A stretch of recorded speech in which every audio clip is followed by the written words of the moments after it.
Hello, everyone. This will begin with a sound check. So please let me know if you can hear me and then Hello. if you can hear Matt.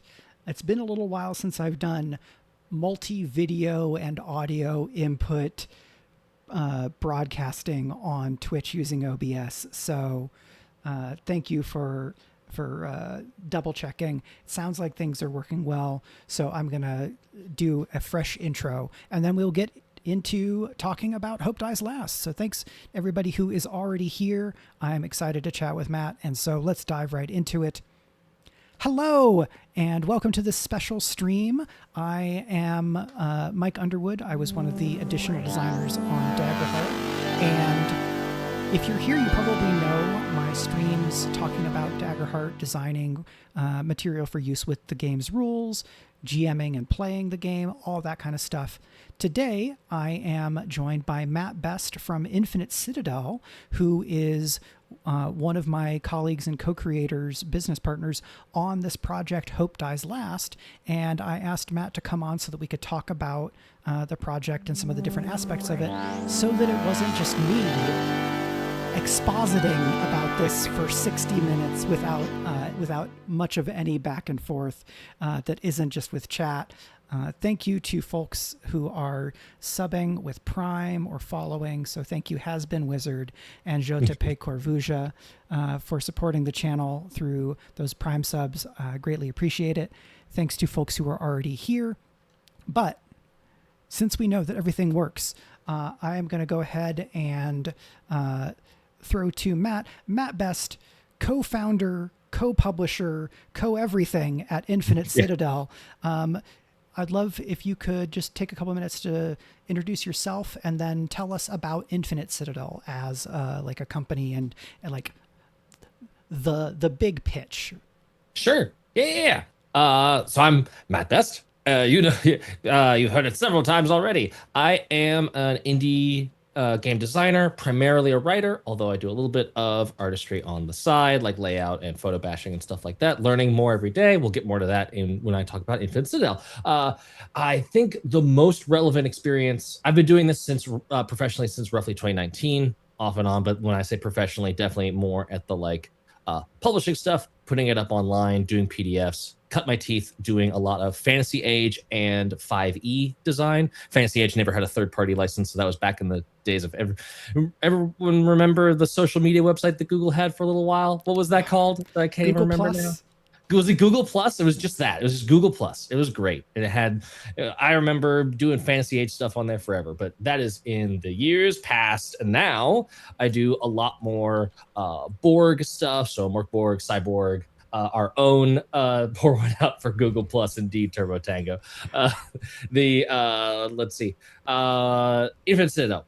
I am now doing that. Got started after joining a live streaming network with my buddy Conlon, met through Tales of Initiative, and we just got to playing games together. Playing games, we obviously wanted to talk about like game design and what works and what didn't, and it just sort of like we were sort of dancing a distant tango of, oh wait, you do game design casually, oh wait, you do game design casually, we should start doing game design together. What if our two brains met in the middle and did craziness? And then we started doing stuff together. We did Terminal Upgrades, which was a zine for Cyborg that did a bunch of rules expansions, adventures, and job modules, and new classes and items and stuff. And then from there, that went into okay, we did this Kickstarter. It was fun. We did it well. We liked working together. Let's make this official and get married. No, we made a company called Infinite Citadel, and that is, we are an indie ttrpg co-op. So co-owner, co-founder, it is all co-owned between the three of us, the third being Andrew Bowman, who, as we started to get to know through internal indie game design, like meet and greets, we eventually started collaborating on, from like an art perspective, our most recent game, Merc Soul, which is a sci-fi action horror TTRPG based off of Mork Borg and Cyborg, and sort of extending that design conceit and that kind of universe out into the universe, the galaxy at large, for some sci-fi action. That specifically, a big focus of that game was like, we want to do space combat and we want to do it really well, and we want to do it still in a very OSR rules light way. So I'm potentially going long on this description, but that is basically the essential of Infinite Citadel. It's myself, Colin, and Andrew. We all co-work and cooperate together to make dope games. We are currently we've already fulfilled Before the Bog God, which is a ritual duet game where one person plays a wisher, one person plays an old god. And we've done Temporal Upgrades as another fulfilled Kickstarter. We're working on fulfilling both Out of Orbit and Mark Soul right now. Going into now over on Gamefound, doing Hope Dies Last with you, Mike. And so now I think we're all caught up on the backstory. Ka-chow. Yeah, so thanks for giving that that context there. Right, of the three Infinite Citadel of the triumvirate, I met Andrew first from the TikTok videos that Andrew did talking about missing Monday morning stand-ups. And at that time, I was kind of already a kind of freelance contract designer as my primary thing. And I was also missing the structure of like catch up and meetings with colleagues and that regular collegial or professional communication, right? I had that at certain parts of certain contracts, but not as like a baseline to structure my week. So I jumped in on that, which then quickly led to getting to be in meetings with Matt and Conlon, and then started chatting with all of them about their respective projects. And a thing that really impresses me about Infinite Citadel, and I will say it so that I can gas them up so that Matt doesn't have to like do it herself, is that I really appreciate the way that everybody at Infinite Citadel comes into doing business with a clear sense of wanting to do right by one another and wanting to be able to, if necessary, leave behind that project with everyone involved still being able to be friends, right? That they've done, and you know, this is stuff that I've seen and stuff I've interacted with in the kind of partnership so far, trying to think about people as people, right? To keep a lot of humanity in business as much as you can, which can be difficult in kind of a legal and economic system that really doesn't want that. So seeing how Matt, Conlon, and Andrew did business and treated each other got me excited about what is possible in the TTRPG space. And having been somebody who, you know, I was designing the Genrenauts TTRPGs kind of like on my own in an office, just being like tappa, tappa, tappa, Forged in the Dark, but the heist is story, right? And it's just kind of me and then some playtesters here and there. Collaboration, whether it was working on Daggerheart or now since then working with Carlos Cisco on the Drakenheim campaign guide in Daggerheart, and then working with the Dungeon Dudes themselves, anytime I have gotten to have collaboration as an ongoing and frequent part of my game design work, I am a happier and more functional person. And so why would I not want to do that as much as is possible? That is a bit of like my setup on Hope Dies Last, but we should probably go ahead and describe the project directly, and then we can talk a little bit about the history. So if you're here and you're not already familiar with this project, I'm going to kind of post the link into the chat. We are going to go and take a look at it later in the stream, so you don't have to like tab away. But if you have a big enough screen or several monitors, you can have it up on one side or whatever. It's all good. We're going to talk through a lot of the key elements here. Hope Dies Last is a campaign supporting the production of a triptych, right? So that's a project of three things. A triptych of Daggerheart-compatible campaign frames, including Bastion of Hope, which I've already made and published digitally. We're going to bring that to print, and we're going to, with these funds, if the campaign is successful, produce 2 more Daggerheart-compatible campaign frames in the genres of cyberpunk and space opera. And you will be able to also get a 4th secret zine, which we are calling the Mechanical Nexus. And the Nexus is going to be a cool toolbox of adversaries and mechanics and other like fun, crunchy elements to enhance your play of Bastion of Hope, This Time Nobody Dies, and or Shine Your Last, with specific examples of how to take those cool elements and apply or manifest them within each of these frames. Or you can just take the cool design ideas that we cook up and then you can run and take them over into your own campaign frame. Because something I've definitely seen since the launch of Daggerheart is, one, campaign frames really lit a lot of people's hair on fire in a good way, right? Folks really connected with the framework, which is super fun and validating for me, right? Since, I got to have some of a hand in that. And it's always fun to see that iterative process of game design where people take ideas and then try to push them forward in a new directions. If a campaign frame has cool game design ideas, people are going to take those and use them much more widely than they will just in playing that frame. And I take it as a sign of success for a frame if some of its mechanical elements are being stolen and adapted into other situations. So that's kind of the top level on Hope Dies Last. Matt, is there anything you want to add in terms of like the big picture for the project? Sure. I think in terms of maybe helping to further outline like why are we partnering up? Because I think like obviously you bring so much expertise and knowledge and ability to developing Daggerheart materials. Why on paper incorporate three people who have only just played Daggerheart as of like I guess now 8 months ago, because I think that was around December that we played our a game of it together. But like we're still relatively new, and I think something to speak to there is that in the team in Infinite Citadel, we have experience bringing stuff specifically to print, especially in like the zine, either staple bound or perfect bound format. That's something we're comfortable doing. We know how to do it. We've done it several times. We're good at running like crowdfunding campaigns.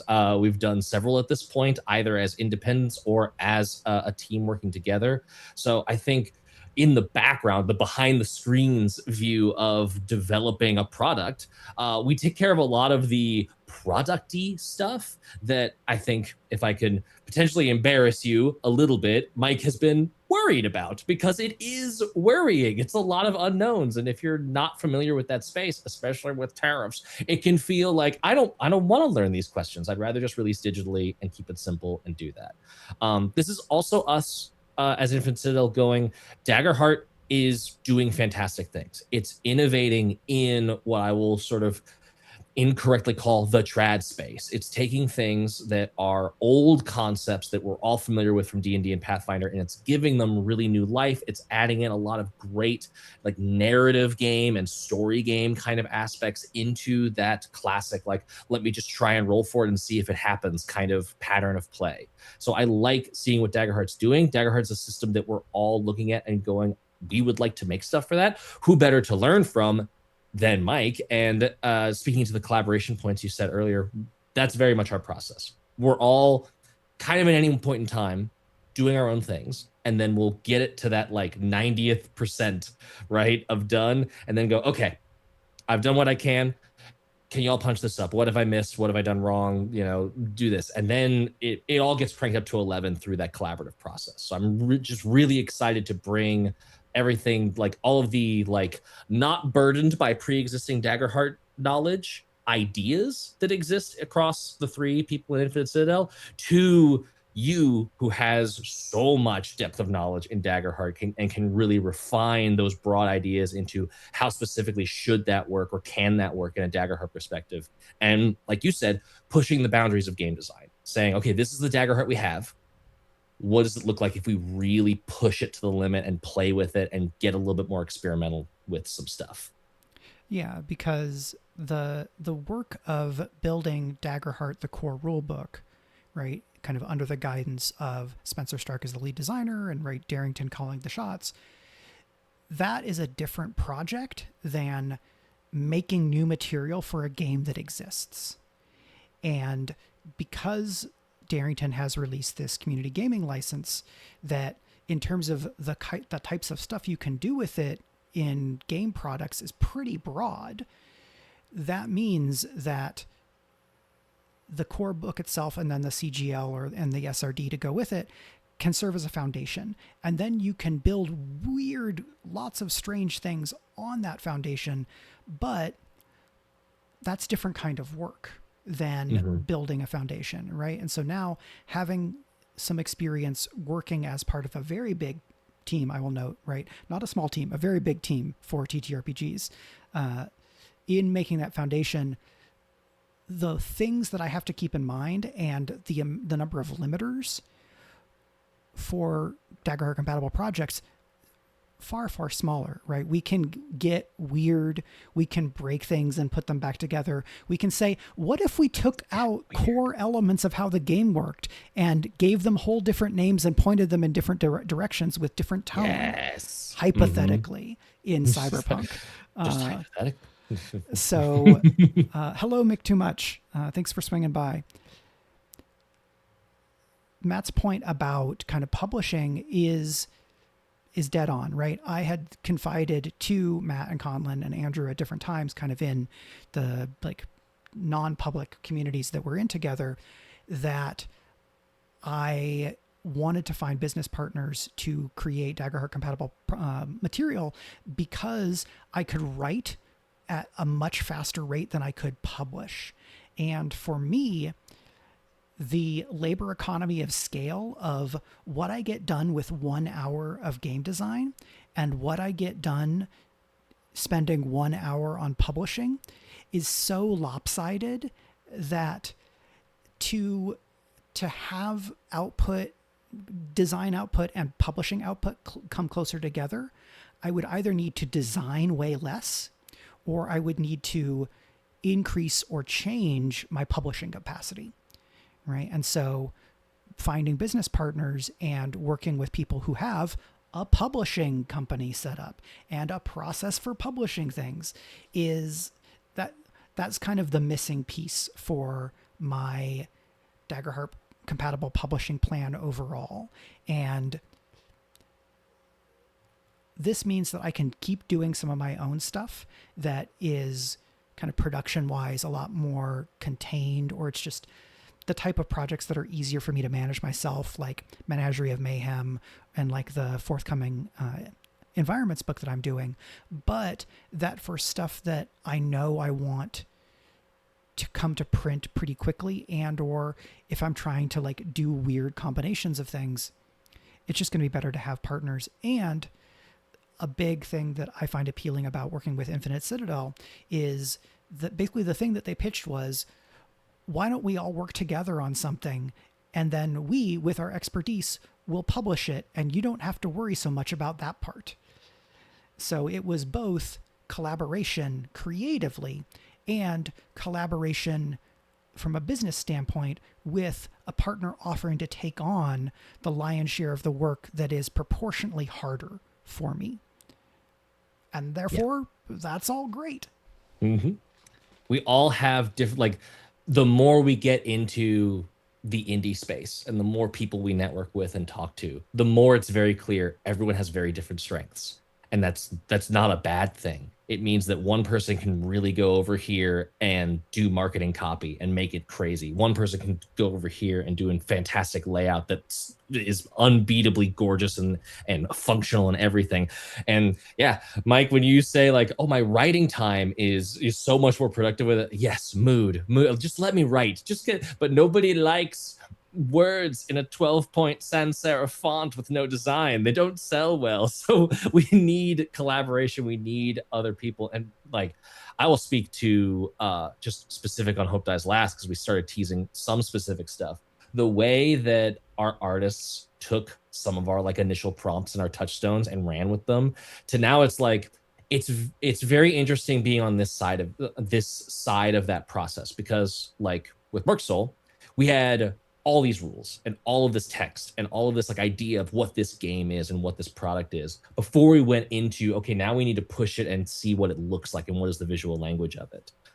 This one, especially with like for me, Shine Your Last, when B gave us that cover art, and like showed off all of like the Church of Unity and the constellations and that like iconic like look into that campaign frame.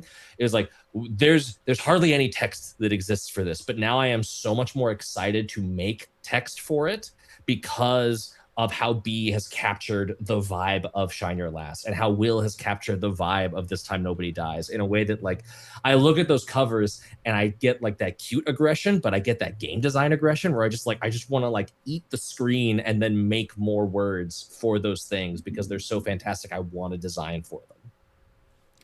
Yeah, and we got to Matt and I specifically got to do some of what he'd mentioned earlier of collaboration letting you take something from 90 to 100%.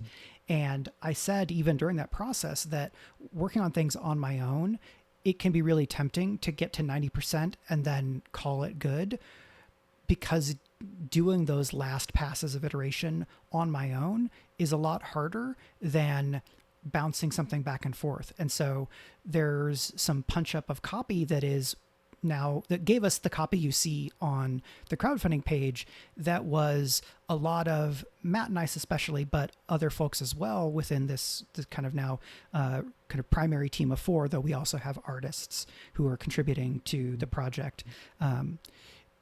Thinking about the copy, and one, it's just way easier to edit somebody else's prose than it is to edit your own.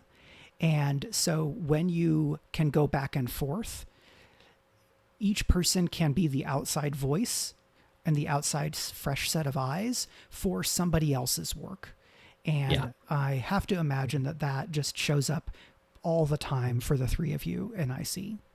Yeah. We've been doing a lot of Merc Soul work that's like we all 3 kind of have the shared brain cell of this should be the vibe. And then we all struggle in various ways with that blank page problem. And so oftentimes one of us will be like, I'm going to like, we don't say it, but we're like, I'm going to solve the blank page problem. I'm just write that first draft. And then the next person can come in, baton pass, and like, okay, I'm going to punch this up. And then we can all 3 get into a collab and be like, okay, this is punched up. It's good. Let's make it great. And just, it was very fun.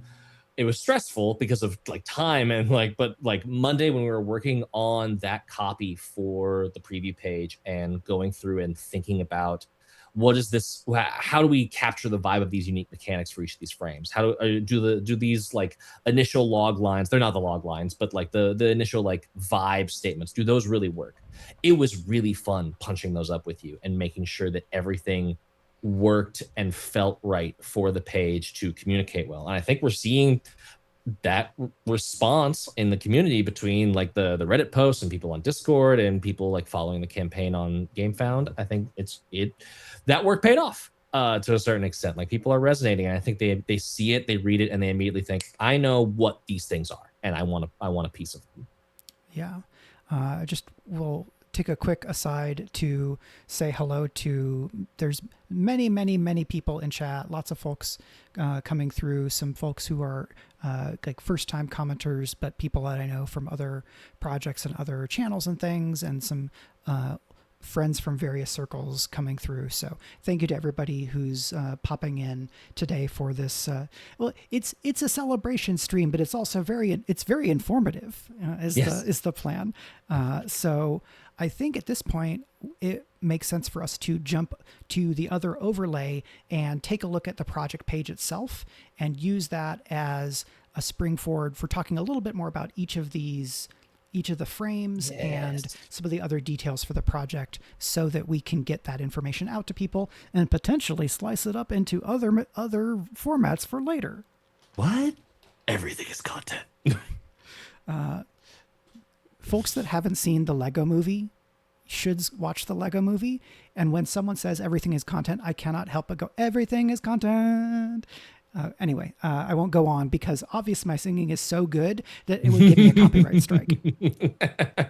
So let's jump over here, and all the audio should still be the same, but we'll find out. So testing. We now have above Matt and I, you should see a screen cap of the campaign page itself. Right, we jump up here. We've got the title at the top. And then we've got this carousel scroll of other graphics. And these discuss the different frames that we have in the project.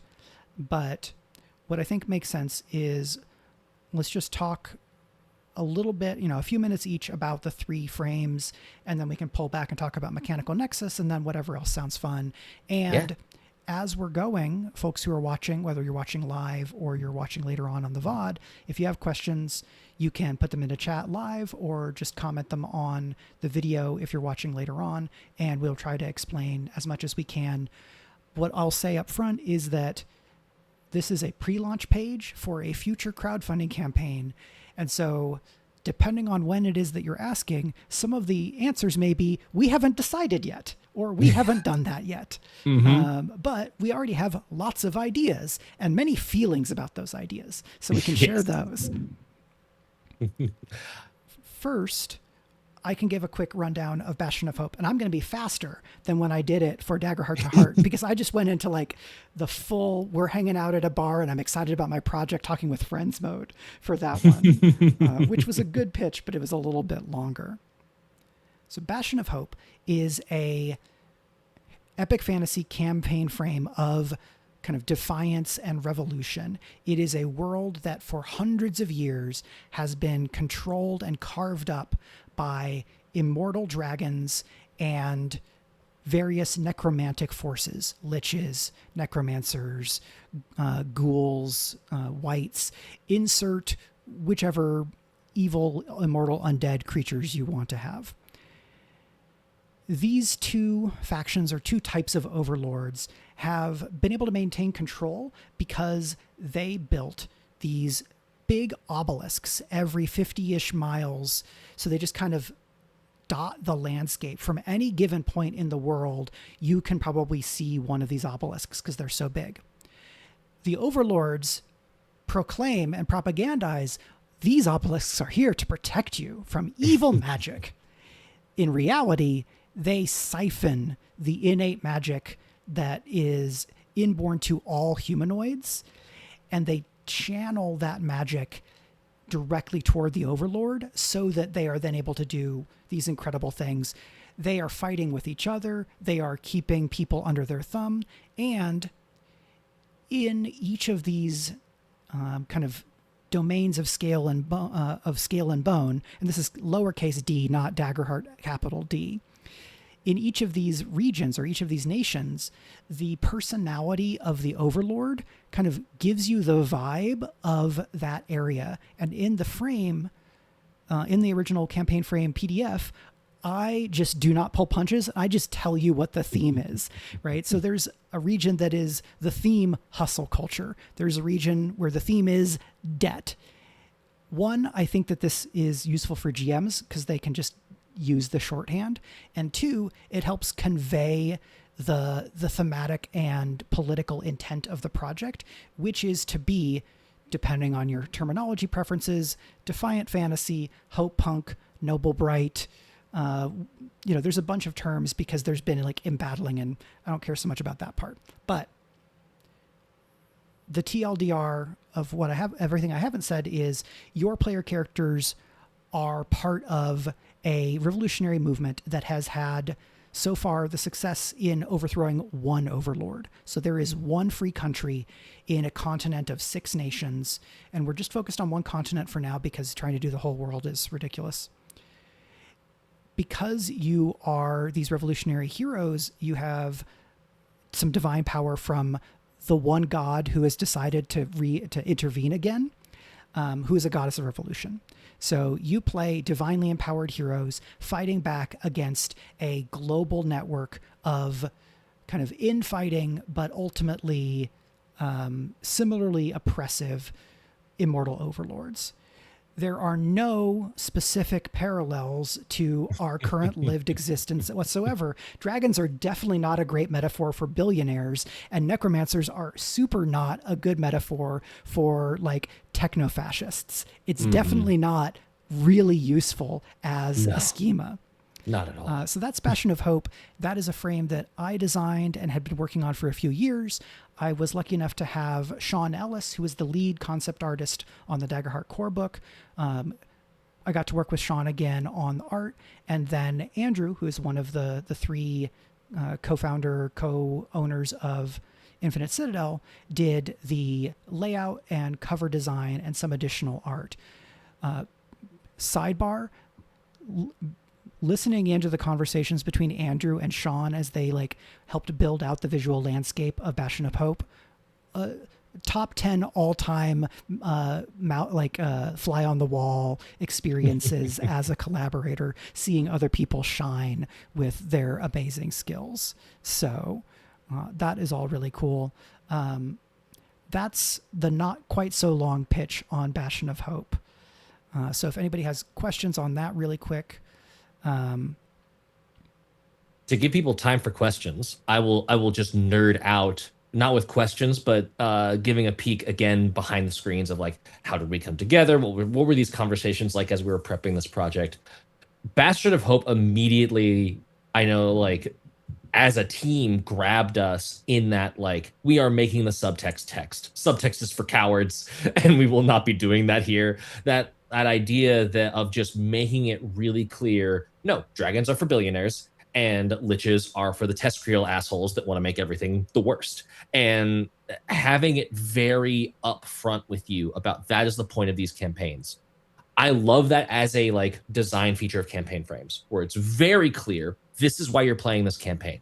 Don't play this campaign if you want to do this kind of story, because that's not what we're doing here. We're doing this. So I love anything in game design that really gives you a clear conceit and the tools to execute that conceit. That's just, it just hits all my brain points, because some of those brain points are very reactionary to the D&D isms of like, you can do whatever, but none of it well.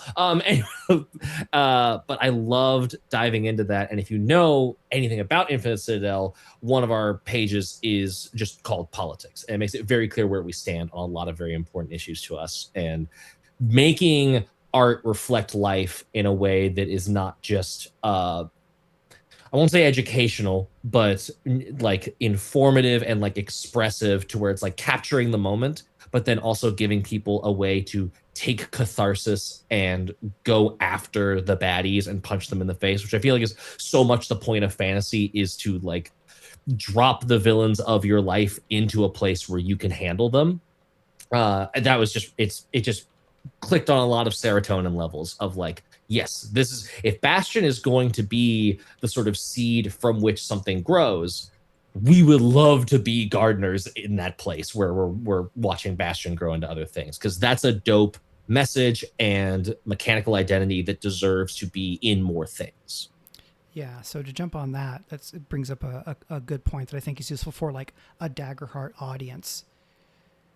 Daggerheart defaults to heroic fantasy, right? And then the campaign frames in the core book range in subgenre and in tone, right? Where Witherwild is kind of closest in some ways to the kind of implied the soft implied setting of Daggerheart, where the tone and themes are pretty similar, but directed toward kind of a pastoral and or Princess Mononoke, Nausicaa and the Valley of the Wind, not Studio Ghibli cozy, but Studio Ghibli bloody and political, right? Where this is a separate tangent that I won't go on about like Ghibli-esque, and how when a lot of people say Ghibli-esque, what they mean is cozy, whereas Nausicaa and the Valley of the Wind and Princess Mononoke are just like extremely not cozy. But You're activating in the same way that I think what was it, Hope Bright, or like Grim, what was the word that you were talking about? Yes, Hope Punk. Yeah, like in the same way that activates this, like we're arguing over terms. Cozy, because this is also like something that's been rattling around in my head game design wise, is that like cozy doesn't mean that there's no conflict or that it's just aesthetic. Like cozy, if you want to say that Ghibli is like a founding touchstone of cozy, cozy invites conflict. The whole point of cozy is that there is the stable state is things are fine, but you still need to intervene to ensure they stay fine.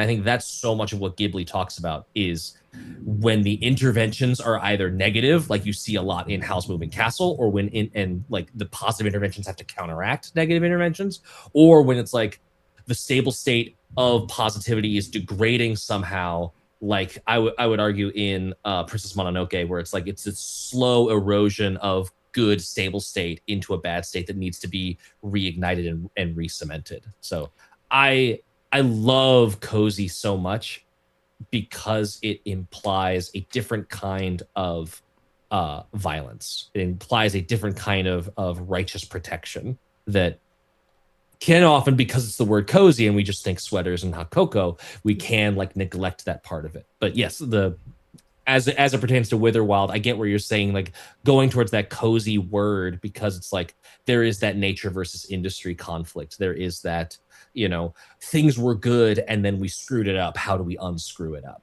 Yeah, and right. So we have Witherwild is one vision of epic fantasy where the nature versus industry conflict is there, and that is kind of low complexity in terms of mechanical weight for the frame and drift from the core genres of Daggerheart.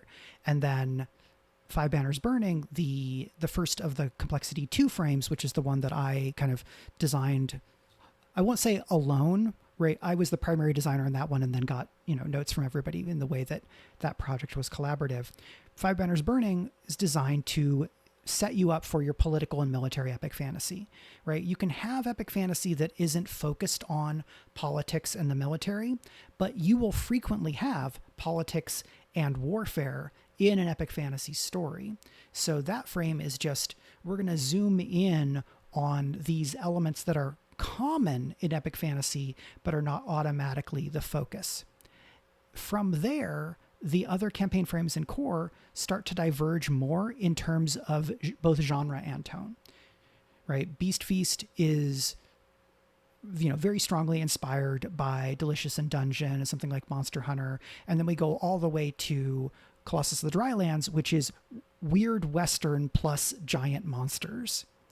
One of the things I wanted to do with Bastion of Hope is to give another strong vision of an epic fantasy setting, but one that still had a really narrowly defined thematic and political agenda, where the project, the world and the frame makes an argument about what is an interesting story to tell, and then gives you the freedom to decide how you want to tell it and what you want that ending to be, right? There is a thesis in Bastion of Hope, but then you have to go through the dialectic yourself, if I can put on my theory hat for a little while. Mm-hmm. And we're going to get more campaign frames in Hope and Fear, and I'm excited for that. But one of the things that I like about Bastion of Hope is that for a table that still wants to really play heroic fantasy in a somewhat familiar mode, or doesn't want to drift that far from some of these core assumptions and flavor in Daggerheart, but they do want some of that structure, Bastion of Hope is an example there.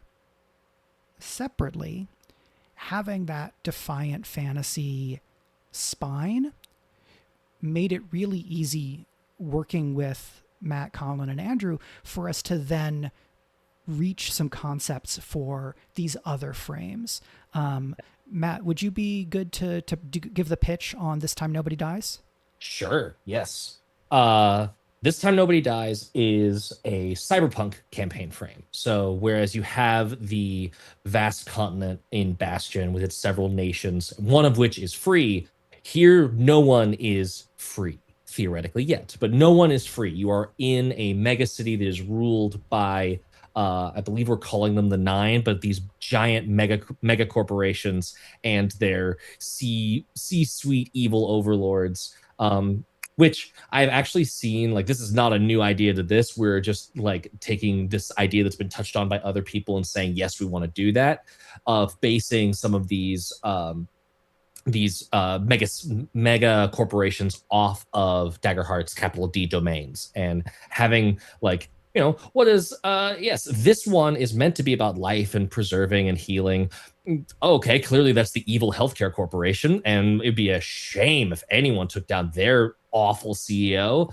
We wouldn't want to do that. No, we absolutely want to do that. That is the point. The point is you are after these horrible beings that are plunging the world, plunging this megacity into a capitalist dystopia. And this is where we're pulling things from our cyborg experience and making temporal upgrades.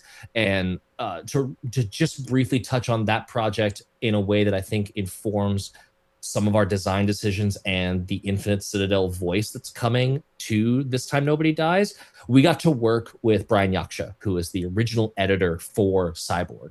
And Brian is a fantastic game design person, but also has really, really strong opinions about what makes cyberpunk properly punk. So much of Cyborg is, yes, it's a comedy game. It's doing it lampoonishly and bombastically cyberpunk, but it is ultimately very angry. It is focused on anger and catharsis. It is focused on the idea that no, the world is completely screwed. There's no saving it. The best you're gonna get before you die a pointless death is making the bastards who did this to us pay a little bit for it. Now, when we bring that genre over into Daggerheart realm, we have to kind of wrestle with the fact of, okay, this is still Daggerheart. This is still like heroic fantasy as a baseline. So when someone's making their Daggerheart character, even if it's in a cyberpunk genre, they're probably going to want a little bit more of that power fantasy. They're going to want a little bit more of that aspirational heroism. How do we do that without filing down the teeth of the cyberpunk genre to where it's now just set dressing on top of a heroic fantasy game, which I don't think anyone really wants, nor certainly not us. And so This Time Nobody Dies, you were hinting at it earlier. One of the things we want to play with is this whole idea that there is only one currency. It is, we call it cred because it could be double entendre of either money, literal financial cred, credits, or cred, the influence that you can use wielding power, wielding your audience, talking to chat, talking to people that are powerful and getting them to be what you're doing.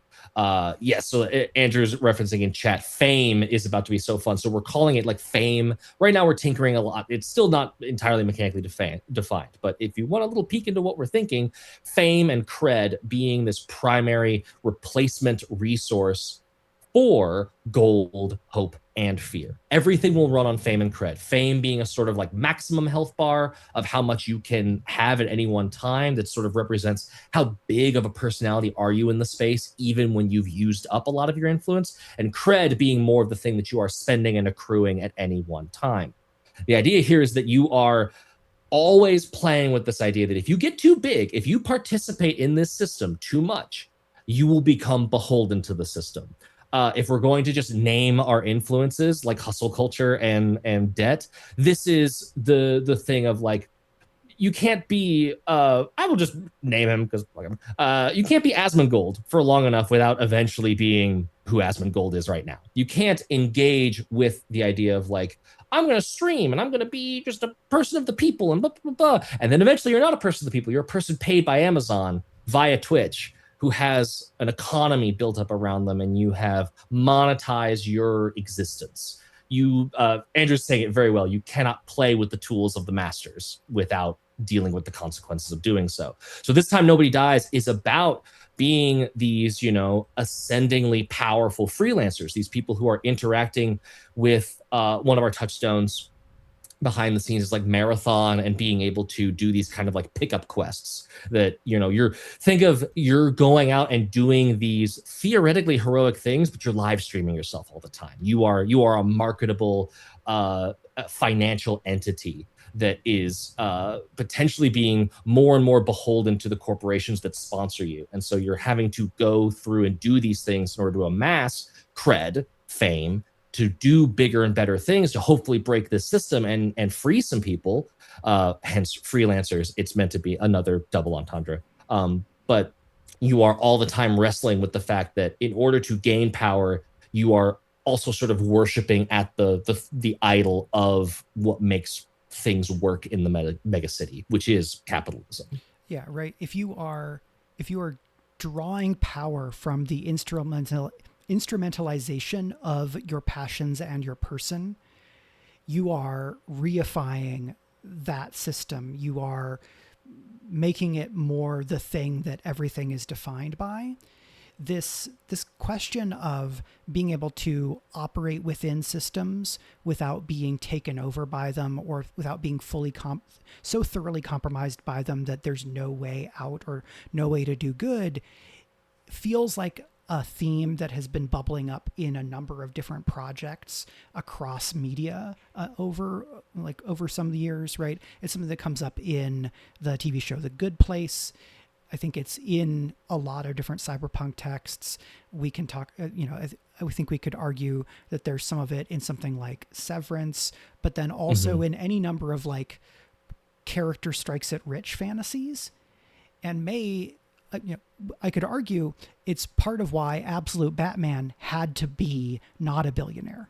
Yes. Right. And that in the Absolute DC series, one of the core ideas is that they take these characters who are kind of iconic in the main continuity and ask, who would they be without something essential to their character? What is Batman without the money? What is Superman without the Kents? What is Wonder Woman without the Amazons? And it's a great question to ask yourself from a creative standpoint. But and Absolute is also interesting because of the way that it basically takes tone and turns it into a cosmological reality. But anyway, that's a whole separate conversation. A thing that Has Been Wizard said was excited about how something like Fame and Cred can be a stand-in for Psy-Rage, cyberpsychosis from classic cyberpunk, right? Cyberpsychosis is something that I've struggled with a lot and struggled against a lot because of the same reasons that any number of people have talked about it, so we don't need to dwell on it much. I think for me, the question of losing yourself because you have given up too much of yourself over to being a public figure, you have given up too much of your private life, you have bought into the system too much. That is especially resonant as someone who has been a semi-public figure for now going on 15 years since I started publishing as a novelist, and taking some of those struggles and tensions and trying to instantiate them into a fictional context where it's easier to answer some questions because we can do incredible violence in this setting, versus if I do incredible violence, that's just going to go really poorly for everybody around me. Yeah.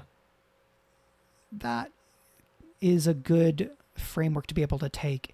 And there's stuff in cyberpunk that has a lot of thematic weight that you can draw on as much or as little as you want, right? Cyberpunk is probably one of the transist genres in terms of being a genre that trans people have flocked to and found great utility in terms of using the conventions and some of the the tropes to investigate questions of personhood and becoming, and Cartesian dualism and battles against, and any of that kind of stuff.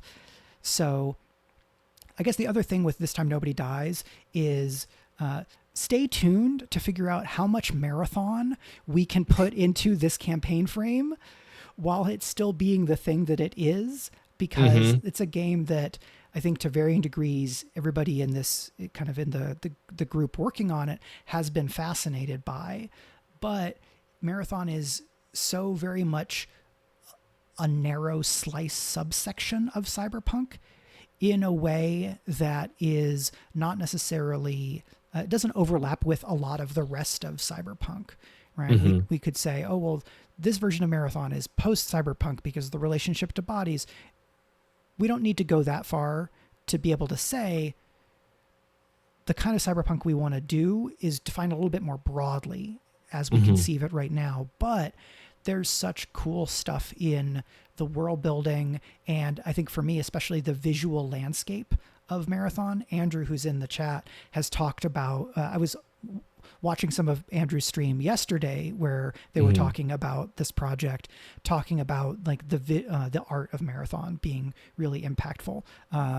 Cat girls, we have cat girls, right? We got two of them in the slideshow. The Qatari ancestry is in Daggerheart core, which is part of why, one, Daggerheart is for the furries, this has been said. Also, Daggerheart is for trans people, right? Because you This have is the cat way. girls / cat boys, you have clanks, aka androids and robots, and you have like demon people, devil people in the Infernus, which IMHO are the 3 transis genders. Yes. Mm-hmm. uh Something to speak to the marathon bit as like a touchstone, along with briefly touching on the like you will lose yourself to the systems you're fighting. Mhm. A huge touchstone for that, I think, actually for me, actually dips into the maybe even the only genre that's more trans than cyberpunk, which is mecha. Mhm. And I will reference Code Geass, where it like warning, spoiler alert for Code Geass. He ends up becoming the bad guy and then martyrs himself to his best friend in order to solve that problem, because he kind of figures out like that you can't beat a tyrant without becoming another tyrant.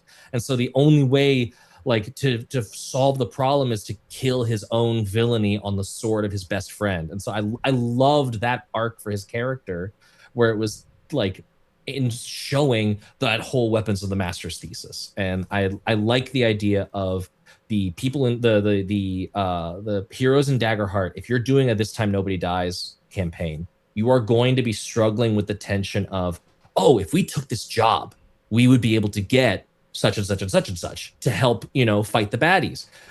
And then immediately I hope that some GM can pull like a cred move, you've spent a lot of cred here, I'm going to pull this move that show that in this NPC is going to show you why this job, if you do it, will absolutely like cave your credibility as a freelancer. You will be a puppet for this industry. You're from like the whole point of these 9 overlord mega corporations is that they are on no one's team but their own, and so they will constantly pit you against the other ones to give you some vague hope that you're chasing the right carrot, and they're just going to keep rug pulling you whenever they can.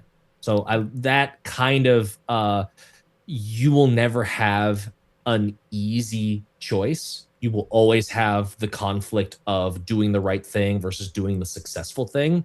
That's going to be a major touchstone of This Time Nobody Dies. Yeah. That kind of faction conflict is something that it definitely shows up in Marathon and in some other like kind of games that are in the same vein. It's also something that's been a big part of my creative process working on the Drakkenheim book for Daggerheart, because the 5 factions in Dungeons of Drakkenheim are such a central element of that campaign, right? It has its own 3 pillars that it articulates, and faction interaction is one of them. Yes. So the idea that your group can build out your relationship to these different megacorps, where you can, right, you might like the aesthetics of one of these corporations, but they're not your friends, right? At most, you are only ever a useful tool for them. Yes. And there's some degree to which groups may be able to pull a Yojimbo and pit the factions against one another and kind of dance that line. But the way that we're intending to build the custom mechanics, the GM is going to have tools for creating those incentives and disincentives for individual runners and for parties. And that the kind of ultimate version of that is something that we haven't settled on a term, but one of the options is cashing out moves. Yes. Instead of death moves, yeah. Right? That if you reach a certain level of cred, the system has you and you have to cash out. The question is, how do you do it? So I hope that when we're all done with this, and in 2 years we're hearing from people like at Gen Con who've been playing This Time Nobody Dies, that we get the description of, yeah, and then in the finale of the campaign, one of the characters, cashed out and basically self-immolated so that the rest of the party could accomplish some big thing, right? That heroic sacrifice taking on another flavor in a new genre, where for me, for This Time Nobody Dies to feel like it is still heroic fantasy and it is cyberpunk, the agency dial just has to be cranked up a couple of notches compared to something like Cyborg or even kind of Cyberpunk 2077 or Shadowrun, where you can be a big damn hero, Yes. but that big thing that you do may not change the whole world, right? You might Mm-hmm. change life for people in a city district, right? You Yeah. might create an opportunity for your party to then change something on a local level in the future. But the key thing there is that it's worth trying. Mm-hmm. Uh, I want to briefly talk about the title because I think the title, something about the title really sells this idea of where cyberpunk is in tension with some of the design conceits of Daggerheart. And so that's why if you haven't figured it out, Hope Dies Last. It's the last word of all of the titles. And that was, we knew we wanted Hope Dies Last to be like the project title. And then we were looking at the campaign frames and like, okay, we've got Bastion of Hope. It's teeing up doing a last word, have them all share part of the title. And we were fiddling a lot with getting that to work in satisfying ways that didn't feel just sort of like, half-assed toward Hope Dies Last. This time Nobody Dies was meant to be, what does hope look like in the hopelessness of cyberpunk? And so the whole idea is like, this time Nobody Dies. It's kind of playing into that comedy that Cyborg has. It's doing that thing where it's no. Look, I know that we lost half our squad last mission. This time Nobody Dies. 100% someone's gonna die on like tonight. It's not, it doesn't change. That doesn't change. The threat of lethality is always there. But the idea that these freelancers are always maintaining this sort of like spit in your face, no, I will be hopeful out of spite, that kind of attitude towards what they're doing, that's a really core thesis around how do we rectify cyberpunk and heroic fantasy or like epic fantasy into the same kind of vibe. So when you're talking about these cashing out moves, when you're thinking about like fame and cred replacing the three main currencies, I am really excited to see how that plays out, because what I want someone to walk away my hope in what are we talking about 2 years from now with This Time Nobody Dies. Spite punk's a great phrase, Andrew. Good job.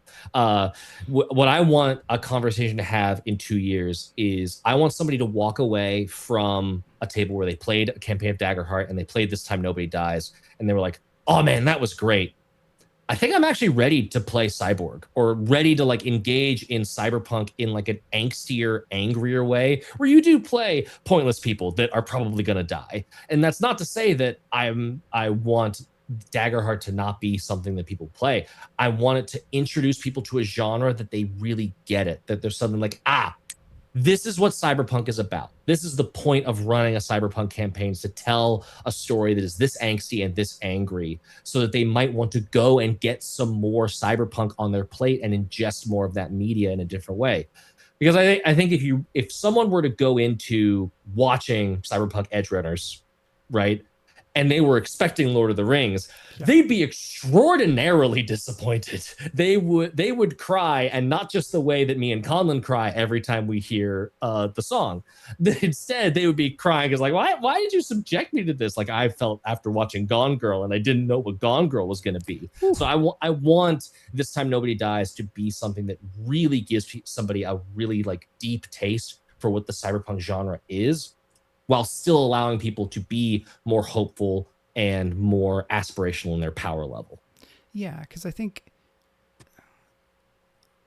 I could, if we were at a academic seminar, right, I could make the off the dome argument that most subgenres begin with a pretty tight tonal range, that is either the average of the genres that it's being built out of, and or the tonal assertions of the people who kind of create that subgenre or new genre as like a literary argument. But most genres have now been around for a while, and cyberpunk does not mean the same thing that it meant to a set of mostly white, mostly male writers in the 1980s, mostly in the US, Canada, and the UK.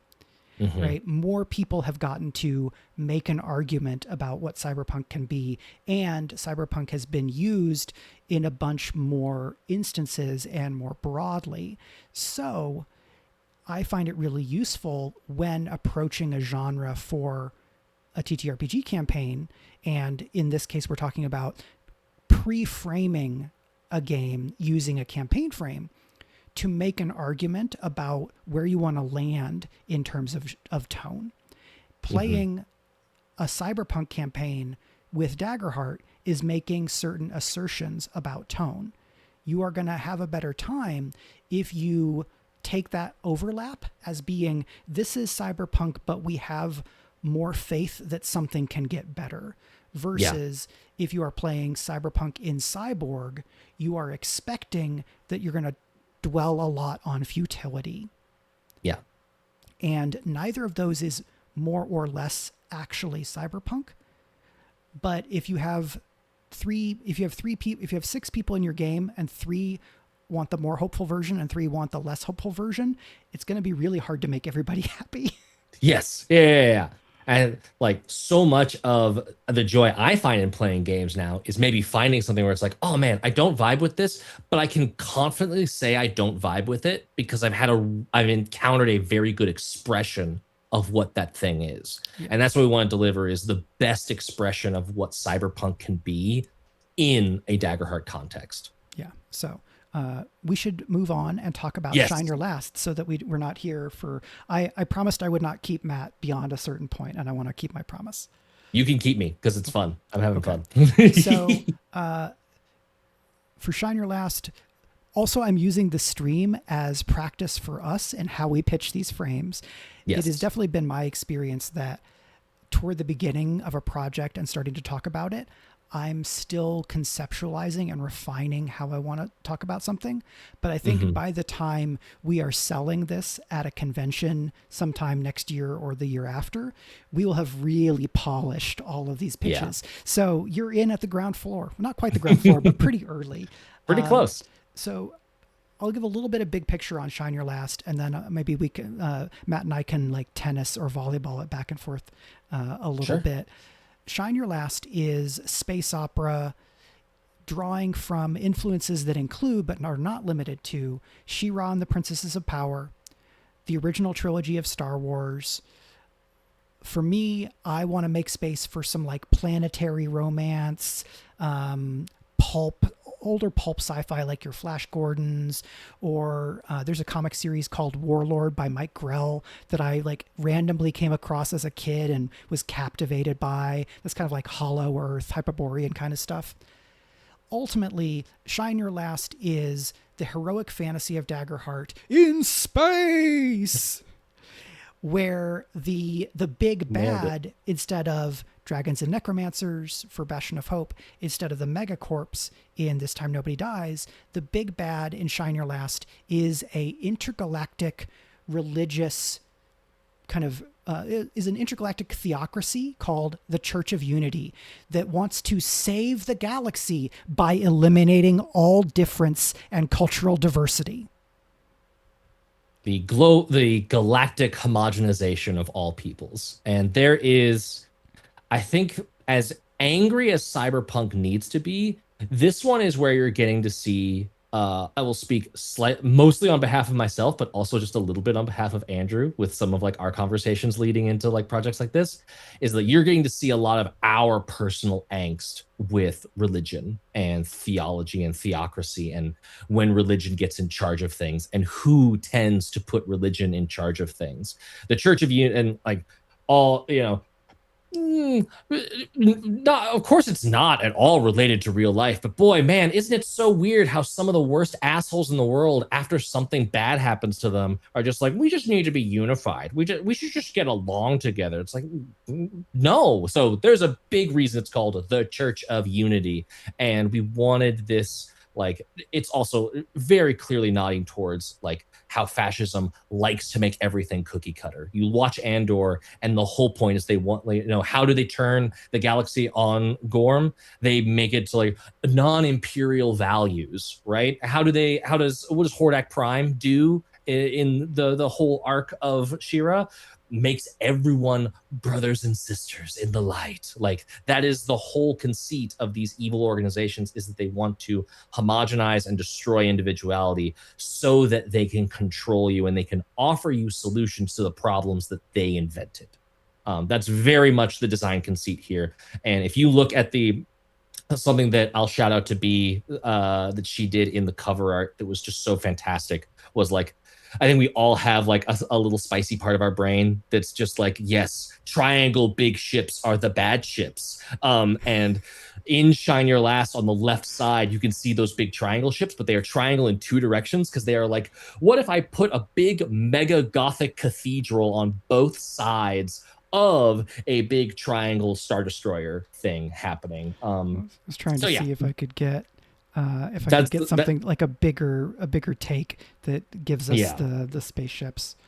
we need that's got to be in like the full version of this page whenever it's out. We need like a zoomed in like big cathedral Star Destroyer ship. But yes, and a lot of this is like as openly queer as Shira and Princess of Power was. We want to really make it clear that like this is meant to, like, yes, we're talking about the removal of cultures and identity and all of those things that are hand in hand with colonialism, and so much of that targets queer people first. And so this is going to be a very like openly queer, not that any of the other ones aren't going to be, but this one especially, like we've got our sort of iconic heroes on the front holding hands. Because I think when we talked in some of the meet and greets with our fellow RPG party members, one of the things that we sort of said that got a lot of people excited for Shine Your Last specifically was like, imagine Star Wars, but make it real gay and in the most loving and positive way possible, because that is kind of what we want here. Is we want to show the reality and also the messiness of trying to get along with people who are very, very different from you. But ultimately, you do not want to be, you don't want to eliminate those differences to a detrimental extent. Yeah. Chat is being very silly and I love them. And so once we agreed on, okay, the Church of Unity is the bad guys, I think that really clarified what subsection or what are we doing with space opera, because space opera is also a genre that has a long history, and I would say a pretty big range of what people mean when they mean space opera. Because right, this, we're going to have like space magic, Destiny is space opera, this is space opera, but then space opera can also be something all the way through to a kind of like a widescreen future military science fiction, right? Yes. The Expanse is space opera, but it's Yes. real different in a lot of ways, even from Star Wars. But then we can go farther from the Expanse than Star Wars is, and it all still gets talked about as space opera. Yeah. And so it's really good to have a clear sense of what part of space opera do we mean, and which of those toys, which of those thematic questions do we want to be tackling. And I think it's not surprising that we ended up with a take that feels very much parallel to what you could be doing in epic fantasy, but we are drawing with we're painting with a wide brush. So the heroes are jumping from planet to planet. We're fighting for communities that are representative of larger communities, of nations, of worlds, like populations of worlds. And the group of heroes is the constellation of planets. Yes. And the thing I love about that term, once we landed on it, was this idea that a constellation exists conceptually and must be drawn, must be imagined. But a constellation does not erase or obviate the individuality of the stars. It can only exist if we are able to hold a number of stars in our minds together, and that we agree on what a constellation is, right? That this constellation is Cancer, and we are all thinking about the same thing, instead of like, oh, well, I see these few stars and I call it this thing, and you see it this thing. We have to have a shared vision of what we want and who we are. Yeah. I think, and again, sort of hitting the nose, making the subtext text, a lot of the things that we sort of honed in on, because Infinite Citadel, we have Merc Soul right there, which is heavily based in the Expanse. The Expanse is a huge touchstone for what Merc Soul is. And so there we're doing more of this like space is this lonely, horrible vacuum. you are, in a tin can that could die at any second, that kind of vibe. And it's still, to your point, space opera. It's still a story about people. And I think that's so much of what defines space opera versus sci-fi. And while The Expanse has both of them happening really, really well, and The Expanse is doing more of that hard sci-fi stuff, this is leaning more into the magic sci fantasy kind of stuff, and very specifically, as you were nodding to, more of the tour of the planets, the planetary romance, the hopping between locations. And to pull on another one of our influences, like One Piece, we've talked about One Piece as an influence, we talked about Andor as an influence, that like leftist infighting, the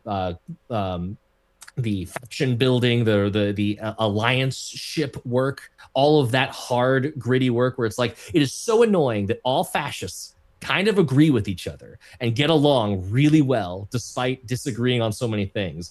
And yet the good guys have such a hard time getting along because so often we decide, no, this is the thing I'm going to fight for, because we're so used to losing on big scales that we feel like we have to win on small ones.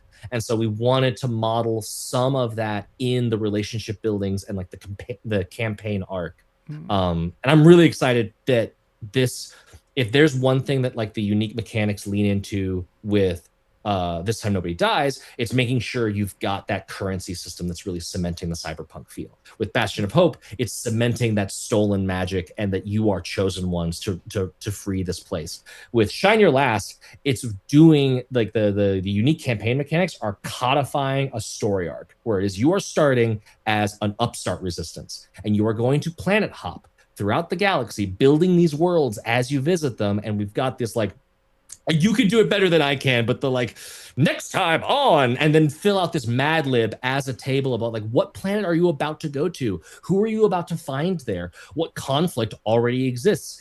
Is the Church of Unity causing and or solving that conflict? And you kind of Mad Lib a world into existence as you're going on this tour of the galaxy, doing this planetary romance stuff, connecting up new star systems into the constellation. And it's all leading up to this big final confrontation. It's all leading up to, we fight the Death Star, or we fight the fleet of Death Star Star Destroyers because somehow the space pope returned. And whatever that final big battle of wherein This Time Nobody Dies, we're kind of leaving it a question mark of like, will you be able to take down a corporation? Any of them? Will you make it better? You can certainly try, and there is hope there. Shine Your Last, we want it to be like, you need to do these things in order to prepare for this final conflict. But the idea is, we want you to take down the Church of Unity. We want you to shatter their resolve by going into this final conflict, which will be this big, epic set piece boss fight. But you're going to have the tools necessary to fight it, because you've been spending this whole campaign building up this constellation of fellow resistors. Yeah, and a thing that we're playing with, and again, a lot of the mechanical stuff we are still exploring and haven't totally nailed down yet. As you go and visit these planets, the idea is that helping a community, or kind of what you learn from an experience at one of these planets, gives you a galactic hope move, which is a move that you add to like a shared sheet, and then gives you options for tipping the scales in the final confrontation, where by default, if you had just like the roughest campaign and we're going from loss to loss to loss, maybe the galactic hope moves you have, it's a smaller number, or they just can't do some things that you would have otherwise been able to do. And you approach the final confrontation, some big countdown, and your options are more limited because your constellation, your alliance of factions is smaller, is not as bright. You don't have as many of these tools, whereas as you build your constellation and you gain these hope moves, your constellation shines more brightly. And so the hope that you have fostered throughout this campaign can push back against the dimming of people's individual light. that the final confrontation would, execute on. Here I'm thinking Mm-hmm. of stuff like XCOM 2, which has this big like Mm-hmm. global countdown that you have Yes. to beat that before the clock runs out. The original Star Wars has that countdown of the moon will be in Yeah. range within 5 minutes. And Yes. the idea of putting a ticking clock on the campaign, because something that I really liked and has gotten a great response from the Daggerheart core book was how more thoroughly defined the campaign structure is in Colossus of the Drylands, right? It tells you you're going to fight you're going to fight one of the colossi, and then you're going to have downtime. And every time you beat a colossi, you're going to level up. So you're going to fight 9 of them, and then here's this, quick math that you do, and that determines stuff for Kudamot, who is the big boss, who you fight at the end of the campaign. That's what a Mm-hmm. Colossus of the Drylands campaign is. And that still leaves you a lot of room, but there's been great feedback from players, GMs, and so on and so forth about the idea of, oh, thank goodness you've actually given me structure. That Mm-hmm. there are tables that want more structure, and what kind depends.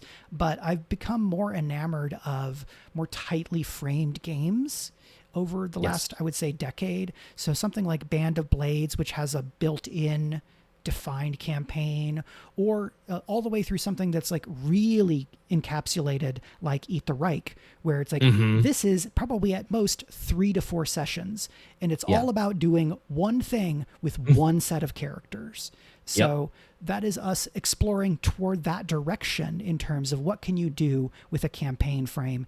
And every step we take in filling out how these different parts of the structure work, for me, have made all of the other parts more exciting.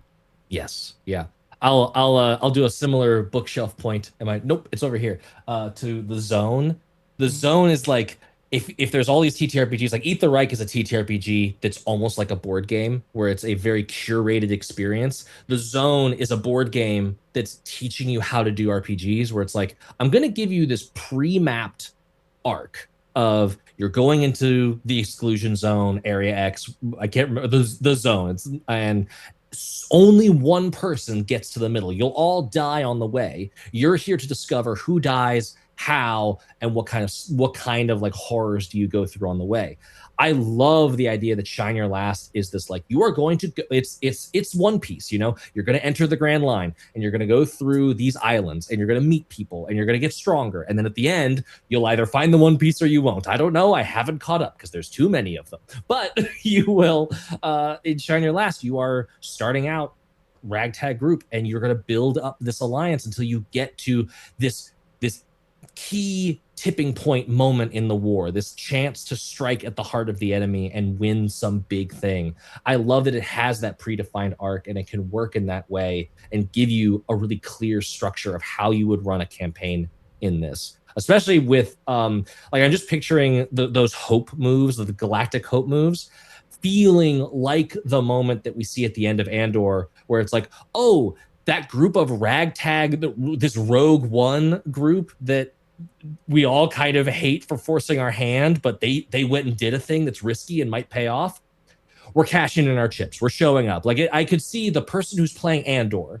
Like, if Andor is a Daggerheart character, or Jyn Erso is a Daggerheart character, I could see one of them going like, you know what? I'm going to cash in the Galactic Hope move to get the Rebel fleet to show up right now, so that we Yeah. get the support we need to break open the shield. Because otherwise we wouldn't, and we lose now. Yeah, right. And things that I think of when I'm thinking about some of how I want that process to work is, I'm thinking about Mass Effect 3, where you build, like, there's a huge like interactive fiction web of like Yeah. if then statements that control beats of that last battle in Mass Effect 3. That would be so much fun. And the idea that we could give a group tools that would let them, almost like Blades in the Dark style, say, oh no, I'm going to spend 4 galactic hope, I already did this, and now Yes. we watch as the fleet pops in out of hyperspace, so that then you get what is, for me, the truly greatest moment in Star Wars Episode 9, which Yes. is a zillion ships show up, and then the Imperials are like, it's just people? People. It's great. That did the film justify that happening through action and conflict on screen? No, but it was still a really fun idea. And being able to do some like Blades-ish or some of the like writer's room, I have an idea for the next story beat kind of thing, where the players get to take a long view of the whole campaign, or you get to do something like, I love this one NPC, I'm going to bring them back now with one of these hope moves because I want to interact with them again, or I want to see something with them, and or I want my character to smooch them. Right? Probably some combination thereof. Some combination of all of them. Or it's like, I could see a Galactic Hope move being like, you get to a mini boss that's on the way to like the end state, and you're just like, God, we could really use a breather. You know what? I'm gonna use Galactic Hope move. This is this person that is like a mini boss in here. This is actually the defector. This is the one that's part of the Church of Unity who's been feeding us information. I'm gonna reveal that defector identity and change. This is no longer a boss battle. This is like a betrayal moment, and you get to just wipe out this like room of baddies that didn't know a betrayal was about to happen, and like get a reprieve and get a little bit of a rest and get some more supplies before you go into the next big thing. Right, like the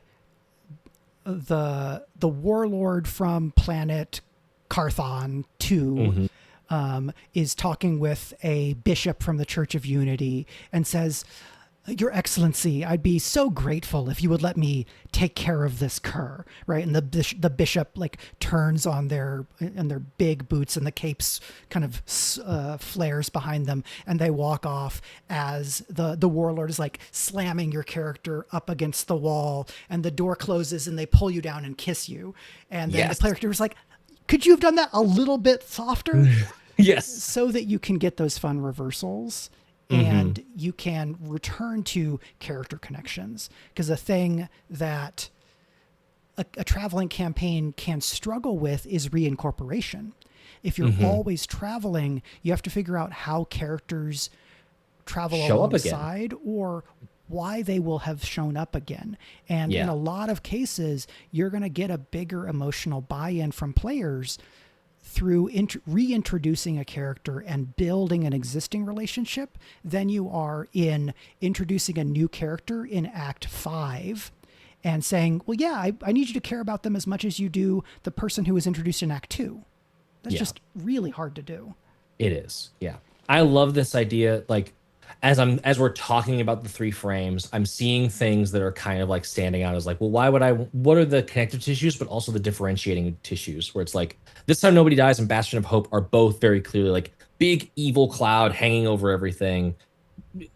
Not in a GM versus players like antagonistic mode, but it's very clearly like a lot of the story hook kind of leans on the GM being antithetical to the player's plans, and it being a little bit more of like a tennis match between them. Whereas Shine Your Last is a bit more of a writer's room. It's a bit more of a, we are collaboratively telling how this 3-act trilogy of space opera movies plays out. How do we see these characters change and evolve and grow and come together over time to defeat evil at the very end? How do they beat the space pope? What does this all amount to? I'm also thinking like all of the, like, there's some things that are going to be, because we haven't talked about the Nexus as much, and that one's now on the screen. So I want to like start leading into that one. Although if there's any questions about Shine Your Last, please hand them up in chat, because we could talk about this all day. I'm excited as well for where there's overlap, because when we were first ideating a lot of these campaign frames, we had these unique mechanics. Like with Shine Your Last, we want that planetary romance, travel the galaxy, amass your resources, final battle. That's like the big caps, like that one's unique to Shine Your Last. With This Time Nobody Dies, it's changing those currencies to really emphasize the cyberpunkness and to emphasize that like you are operating within a system context that hates you. Bastion of Hope is all about grabbing, like clearly divinely elevating these heroes and making them magic from the get-go, and also adding in that magitech, just kind of ramping up the power level to show this like tipping of the scales moment in the history of this continent. And then there are things that kind of go across all of them that I'm really excited, and that's where the Mechanical Nexus comes in. Is it's all these ideas we have that are like, oh, that's so dope, but I could see it working for both of these. Which one should it go in? It goes in the Mechanical Nexus. It goes somewhere that someone can just pick it up as a tool to use and reinvent it into their own setting, or we have tailoring, like expressions of those mechanics into the various things. So I know one thing that we talked about with both This Time Nobody Dies and Shine Your Last was the idea of like items being important to your build, items being part of the essential conceit of your character. To even going so far as in This Time Nobody Dies, we're talking about like what if your character sheet was like a marathon or a Destiny 2 loadout? Like think of those domain cards not coming from your class necessarily, but like you bought this Sage domain card, and that's how you have it. It's attached to your rifle, or it's attached to your backpack, or something like that. Yeah. And then yeah, There's a version of This Time Nobody Dies, and I'm not gonna guarantee that we do or don't do this. There's a world where that campaign frame says characters don't have classes, and you might have either a menu of class features that you pick from, or we might try to fully push features into gear, right? There's a world where we try to push the game that far. We may or may not end up there, because that's a pretty huge change. And one of the things that I wanted to talk about is that the Mechanical Nexus also lets us keep the individual frames really focused, and keeps what I think is going to be a very useful high flavor density. Where I think one of the biggest reasons that Bastion of Hope has taken off the way that it has is that in collaboration with Andrew and Sean, it is just exploding with flavor, and that flavor is really strongly aligned with the thematic ethos of the book. And I will be elated if we can maintain that intensity with these other two frames. And one of the things that will let us do that is pulling some of those mechanics off to the side. But the thing we also want to do there is give you an on-ramp or an off-ramp, depending on how you want to think about it, from those mechanics back into the flavor of each of the frames, so that you can think about, oh, this is how this set of enforcers might look in Shine Your Last, right? That they're like, we name them for like choirs of angels in the Church of Unity, right? And so it's the Seraphim Squadron and the something, assorted names from there. So that's a place where I think we're going to try to operate on really a close attention to structure and presentation and layout. That is something that I have already been impressed by in Infinite Citadel's work. I'm going to brag on Matt for a little while. I got to play a playtest of their game, The Beckoning Dream, and then take a look at the quick start guide. And in playing and then further engaging with the game, I became even more confident that the Infinite Citadel trio had a really clear ability to and facility for conveying information in a clear fashion, while also making the vibes just bursting from every page. Thank you so much. Yes, it's something that I think games need to do more.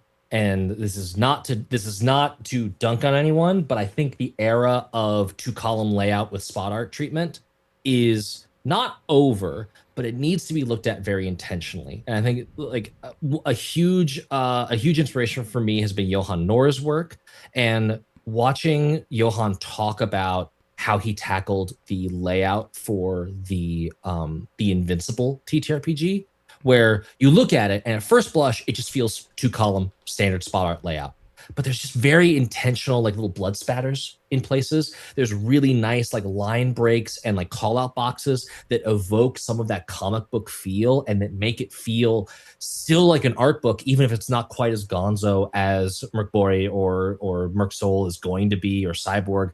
Like I having the layout do part of the work of teaching and establishing what this thing is, be it a campaign frame, a setting, a mechanic, or a whole game, that's something that's really near and dear to the design hearts of the whole Infinite Citadel crew. So we're really, really, yeah.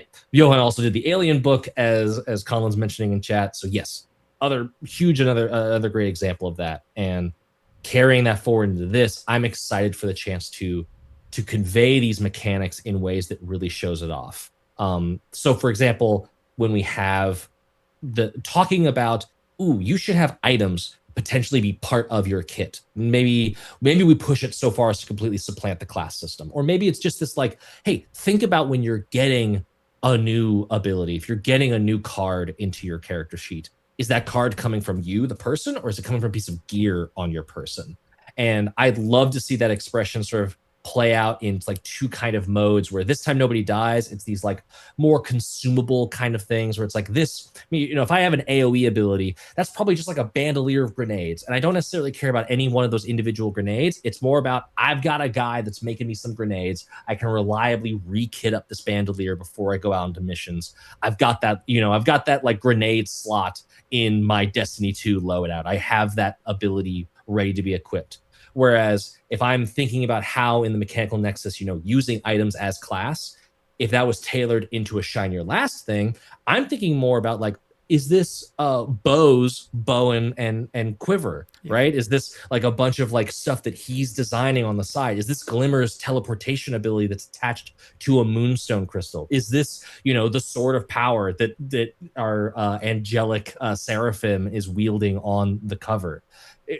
Those items in Shine Your Last could feel more epic, more a part of the character that is permanent and housed. Like we think of lightsabers. We don't think of lightsabers as just this bit of kit that's throw aroundable and I can chuck it over there and forget it. No, that's why they force pull it back, because it's an important part of their character. Their identity is baked into their lightsaber. So if we had a domain card coming from a piece of kit in Shine Your Last, it would feel a lot more permanent and baked into the character, like Jango Fett's pistols or that something like that, to where it feels part of the character. Whereas this time nobody dies, emphasizing that cyberpunk, like you, the person, are seen as disposable, therefore your kit is disposable. Your domain cards might move around a lot more because they're just pieces of kit and flash that you've spent some creds on to get and load up for that exact mission.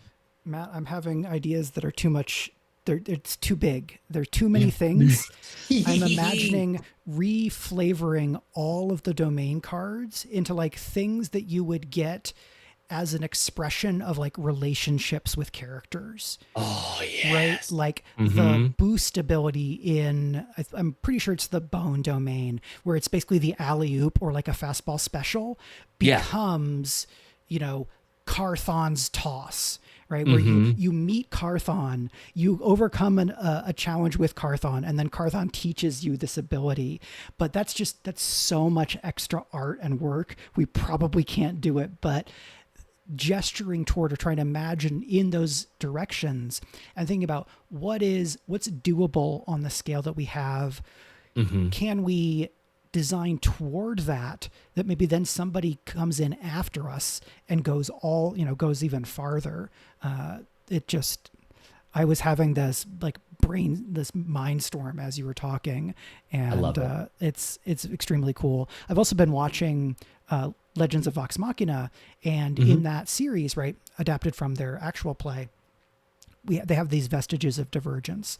And so the idea of like iconic, important kind of artifact type items definitely feels like the kind of thing that we could bring into a Shine Your Last, whether that is something that everybody gets from the beginning, or there's like clear guidance that says during tier 2, every character should gain their iconic item or whatever it is that we end up calling it. And there's like design precedent for that in Daggerheart Core with the Iconis in the motherboard campaign frame. Right. And so we can take cues from some of the stuff in Core and then just go in different directions with it, or go, pretty wild with it. The amount of characterization that is in lightsabers, especially in Star Wars Legends, is just absolutely wild to someone who has not engaged with that level of stuff. Like the color of like what color is your lightsaber is like genuinely a big deal in the Legends Yeah. continuity. Not as much in the current one, but we can still read stuff into it, right? Yes. Is like, what does it mean that Luke Skywalker, when he builds his own lightsaber, he builds a green one Mm-hmm. versus the blue one that was his dad's? And Mm-hmm. thinking on kind of this mythic, iconic visual design of your character level is, I think, going to work really well for a game that is trying to operate in that space opera mode. Yes. Whereas those mechanics in a Bastion of Hope or This Time Nobody Dies might feel a little bit more plug and play, where it's like, oh, this is my marathon loadout for this mission. Or Bastion of Hope, it's like, oh, I got a new bit of Magitech, so now I'm going to be able to take this. And, it's not part of my character. It's not identity forming the same way Luke's lightsaber is to Luke.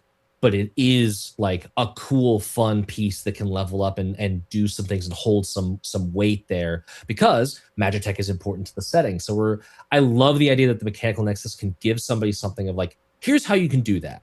And then here's 3 specific ways of really how you can do that so that you have, I love teaching by example, right? And I think one like design language that the Borgs really do well is that they teach by example. They don't have a big GM section that's like, here's the math behind how you write goblins and skeletons in Merkborg.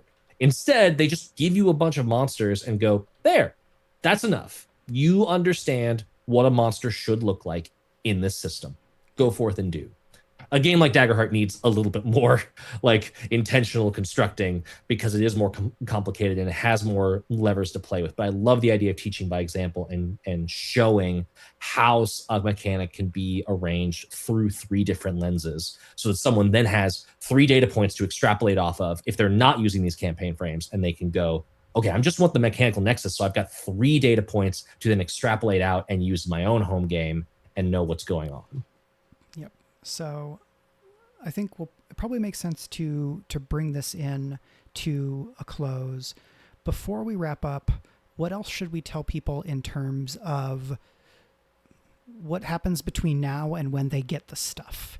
Right. We should talk a little bit about schedule and some of that kind of thing. So, are you good to get that rolling?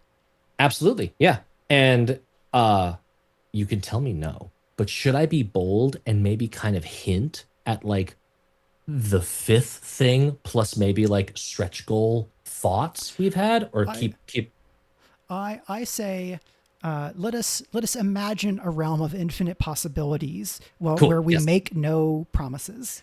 Make no promises. Yes. I mean, this is the nature of crowdfunding, is that no promises have been made yet. We're just, this is our idea, this is our pitch. And if you like this idea and this pitch, the call to action right now is to go and click follow. The follower number is a huge signal to us of how people are interested, how people are vibing with it, because the bigger that follower number goes, it puts more attention on the campaign as it continues to grow. And it lets us have some confidence to go, okay, we can afford to do a little bit of ad spend. We've already got 500 followers. That means we could probably throw a couple of ad spend bucks to get this in front of people that might not have heard about it yet. It gives us confidence to say, oh, okay, day 1, we could offer and many other things because we have the confidence that we're going to be able to hit this funding goal, which means we'll be able to afford this many initial print runs. That's a big thing that we at Infinite Citadel have been trying to help not just ourselves, but other people do, is we've made like internal tools that let us really scope out the budget part of a project that doesn't exist yet. When we're like, I will say this very, like, because Mike, you mentioned it, and thank you so much, A, for your praise of Beckoning Dream, and also for your praise of how Infinite Citadel's been doing business, because we're certainly very proud of it, and we're glad that it's visible in how we're working towards that. One thing we want to be very, very clear about is that when we give you a funding goal, it's very intentional and it's real. And I will use that word in a way of like, sometimes people will say, only 5,000 to fund this project, when they know it's going to cost them $10,000 to print everything. they are lying, or they're misconstruing, or they're whatever they're wanting to do so that they could put a big fancy funded in 10 minutes sticker on the side of their project and get that little bit of hype. Marketing and capitalism have poisoned the ethics of what like crowdfunding can be. So I want to be very clear and upfront that Infinite Citadel, we don't do that. Things cost what they cost. And when we say this is our funding goal, it means the project we're presenting to you, as we're presenting it with the options that are available for you to purchase, it will cost that much for us to ethically produce it. That means paying ourselves, paying the artists that we work with. It will cost us that much to actually produce and ship and package and fulfill all of that stuff. Because we don't want you to pay for something and then not get it. That's the worst case scenario for a crowdfunder. We have not done that several times over. So we've had successful projects, and we want to just continue that success forward. So the thing to do right now is to follow the campaign page. Once that, as the followers keep ticking up, it gives us the confidence to know what that day one campaign can look like. And then sometime in the fall, I'm being vague because RPG Party is being vague. And so I will not say any dates at all. But if sometime in the fall, RPG Party, us and all the others in the party are going to be going live at some point. Last year they had all of us go at the same time. This year we're just going to get a window, and then we all need to go live somewhere within that window. So we will be announcing when that's going to be happening as part of, on social media. Follow us there, follow us on the page, and we'll post updates as we go and get closer to going live. Once it's live, if you like it, back it. And we're really hoping that you like it. And we're going to be offering, I can say with confidence that we are offering the four zines, booklets, whatever form factor you want to describe that as, the 3 campaign frames plus the Mechanical Nexus. All of those will be available for purchase a la carte, both digitally and physically. So if you already have Bastion, you could say, well, I don't want another Bastion, but you can go get the Mechanical Nexus, or you could get any of the other campaign frames. If you want those, you can get those separately. We are also, this is not a promise, this is a sign of intention. We are looking at ways for, if you are already an existing Bastion customer, if you have it and you like it and you're excited, we are working with Gamefound to figure out how do we offer discounted tiers and discounted pledge prices to people who have already bought the digital version, so that you are basically, the hope would be that you're only basically paying for the upcharge of whatever digital to physical would be, and then you're getting the credit for what you've already gotten. And then as the campaign goes, we'll reveal stretch goals. They'll hopefully be very exciting stretch goals. And then after the campaign finishes, we're looking at, ideally, we've been using 2 years. 2 years, I would say, is a very conservative and promise forward kind of time range. The nice thing about campaign frames is that they're pretty short, 36 to 50 pages, right? We're in that zone. I don't see the Mechanical Nexus getting too much bigger than that. It might push up to 100 pages. We don't know. Depends on that, how big that Mechanical Nexus can be and how chunky it is. That's actually largely going to be, I bet, a lot of our stretch goals is like, if y'all really like this concept, we would love to put a lot of cool stuff into that book. We, instead of just hinting at item-based level progression, have the funding be big enough, and we will just write a classless version of Daggerheart. That would be super dope and super cool. But that all depends on that.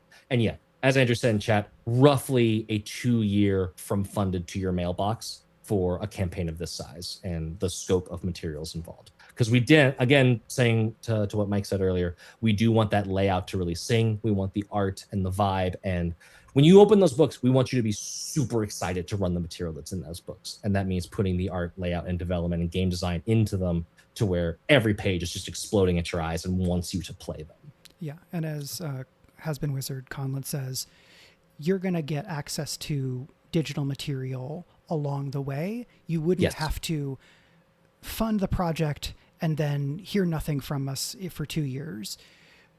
We're going to want to give you material as we go. We're going to want to share the process. I'm going to want to find ways to play test with the backers to get input from y'all on your thoughts on things, what other elements you would like to see. And to add onto this, I will say, if you are already hyped about any one of these frames or this project writ large, on Gamefound, you can leave comments and say, I'm so excited about this part. I would love to see something about it, or I'm really excited about the cred system in This Time Nobody Buys because I would really love it to X. We absolutely want to hear what you're excited about and what you're looking for, because that can be a source of inspiration for us. Yes. We are looking at all of those channels, because right now we're already in active communication with the people who are excited about this. We want to know what you want to see out of this initial offering of, here's our top level idea. What do you think about it? Everything you think about it is valuable to us. We've already had some comments on Reddit. They're talking about, could you offer print on demand solutions? Yeah. That's not a space we've operated in before. That's not to say it's not going to be a space we operate in. If that's going to hit a meaningful niche of people that would want this in physical but can't or don't want to afford the shipping for a custom bespoke us printing it, that's the thing we want to be able to research.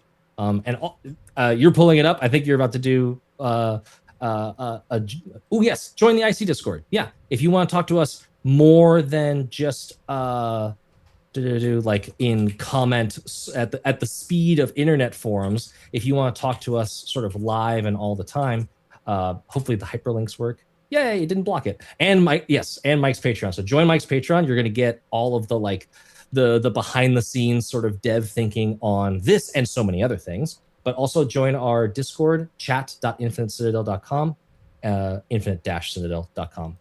Should be on the chat screen over there, along with Mike's Patreon link. Go there and be in active conversation with us, because we're always looking for feedback on stuff. And while you're visiting the Hope Dies Last page, go look at all the other RPG Party contributors and winners, the people have been selected, because there's a lot of really cool projects. There's another group that's doing Daggerheart campaign frames, Twists and Tales, and they have some. We immediately were just like, oh my god, you also want to punch fascists in the face, but as candy people? You should 100% check out Tales and Twists, because they've got some dope stuff coming. Yeah, I'm pulling up that page so that I can link it into our chat as well, because we've gotten to chat some with the Tales and Twists team and hear like their approach and some of their background. And so I'm among a large group of projects that are all exciting. I am specifically excited about this one for my audience of folks who are watching here on Twitch and on YouTube, because I know that many of you are very excited about Daggerheart. So for sure, check out that one and take a look more broadly, because I've absolutely found that playing a wide variety of games in different styles from different perspectives in terms of design philosophy, but also people's lived experience, has made me a way better designer. Mm-hmm. Yeah. Steal like the best of them. Play other games and then take what works for them and put them in your game. Yep. So, final recap. Hope Dies Last, coming to crowdfunding this fall on Gamefound as a part of RPG Party. More details as we have them. You can follow the project to get more details. You can sign up for the Infinite Citadel Discord, and or you can follow my Patreon. Ideally, you do all of those, but do what works for you. And there are lots of other things on RPG Party for you to check out.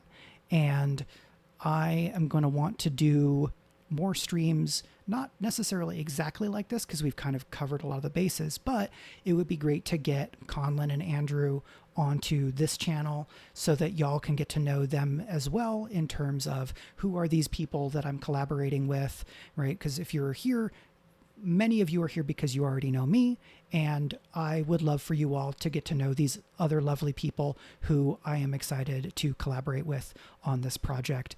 And if you don't already have Bastion of Hope, you can get it in PDF on DriveThruRPG, itch.io, Heart of Daggers, and RPG Trader, or by becoming a patron at my Patreon at $10 or higher, you can get it and Menagerie of Mayhem #1, the other Daggerheart-compatible kind of book-length thing that I've done. So you can start playing Bastion of Hope like this weekend if you were really, really excited and hadn't already gotten it. And then that's just the first taste of a large Neapolitan bucket of kind of anti-fascist, anti-authoritarian fantasy goodness.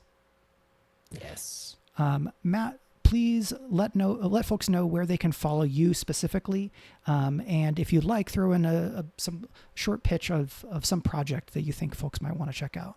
Sure. I have been, am, and will be continued to be Matt. You can find me at Krasiph, Krasiph, at pretty much every social media site that there is. You can find me doing live streams over at Tales of Initiative, and I will echo the project that Mike talked about a little bit, The Beckoning Dream, which I can get the cover because the cover's. Ooh. So if you would like, if you like tarot or dreamy surrealist gameplay, The Beckoning Dream is coming to Kickstarter soon, probably later this year. And you can follow, speaking of follow that campaign page, you could follow this campaign page and join the group of dreamers that are already working on stuff. Thank you so much for posting the link. Thank you.